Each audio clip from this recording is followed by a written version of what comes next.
하겠습니다. 첫째는 최동욱 사건에 관해서 말씀드리고, 하나는 국정원 개혁 문제에 대해서 말씀드리도록 하겠습니다. 최동욱 전 검찰총장 사건, 개인정보 유출 사건을 수사 중인 검찰이 조오영 행정관과 조이재 국장이 최근에 주민등록 번호를 문자 메시지로 주고받기 2시간여 전에 서초구청에서 이미 최근에 가족관계 등록부 열람이 이루어진 사실을 파악한 것으로 확인되었습니다. 이미 제3의 인물에 의해서 최근에 개인정보가 유출되었을 가능성이 드디어 확인된 것입니다. 이 같은 사실은 최근에 개인정보 파악을 주도한 인물을 은폐하기 위해서 조 행정관과 조 국장이 정보 유출의 통로인 것처럼 위장했을 가능성을 배제할 수 없다는 사실입니다. 청와대가 검찰 수사가 이루어지기 전에 마치 조 행정관의 단순한 개인 행동인 것처럼 몰아세우고 사건을 진화하려 했던 모양새가 청와대 개입설에 대한 의혹을 더욱더 증폭시키고 있습니다. 당시 이런 허위사실임이 밝혀진 그러한 사실에 근거한 브리핑을 한 이정현 홍보수석은 책임져야 합니다.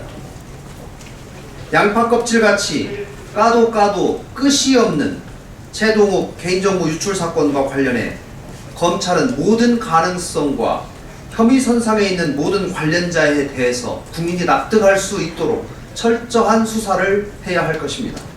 청와대 또한 이제라도 이 사건에 대한 모든 진실을 만천하에 밝히고 국민께 사죄를 구해야 할 것입니다.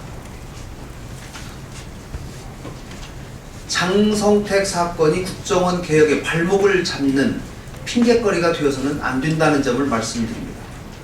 장성택 처형으로 조성된 북한 정세의 불안정성 때문에 신형 관권 대선 개입 선거를 주도했던 국정원에 대한 개혁이 약해지거나 면죄부를 받는 일이 결코 있어서는 안 된다는 점을 분명히 하고자 합니다.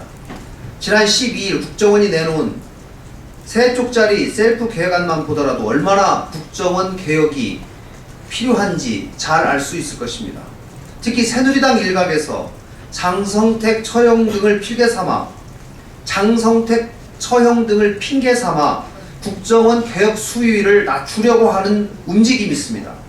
참으로 무책임한 여당의 태도가 아닐 수 없습니다. 장성택 사건은 견제받지 않은 정치 권력의 무자비한 폭력과 만행을 보여주는 사건입니다. 이 사건이 우리에게 시사하는 바가 큽니다. 그러나 국가 안보가 불안한 상황에서 국정원이 진정으로 해야 할 일이 무엇입니까? 그리고 그동안 국정원은 무엇을 해왔습니까? 국정원 개혁의 요체는 정치 개입 여지를 원천적으로 차단하면서 고유 업무인 대북 정보 기능을 강화해서 국정원을 정상화시키는 것입니다. 장성택 사건으로 이 같은 사항은 더욱 명확해졌습니다. 음지에서 일하면서 양지를 지향한다는 국정원이 양지로 전면에 나서고 있는 작금의 현실은 국가를 위해서도 바람직하지 않습니다. 국정원 개혁 특위가 오늘 내일 공청회를 거치고 수요일부터 법안 심사에 본격적으로 들어가게 됩니다. 집권 여당은 국정원 개혁에 대한 속도 조절을 얘기할 것이 아니라 국정원의 불법 정치 개입을 원천적으로 차단하고 세계적인 정보기관으로 거듭날 수 있도록 개혁안을 마련하는 데 힘을 보태야 합니다. 민주당 역시 개혁 특위를 통해 국정원을 정권을 위한 기관이 아니라 국가와 국민을 위한 국정원으로 다시 태어날 수 있도록 최선의 노력을 다할 것을 말씀드립니다. 이상입니다.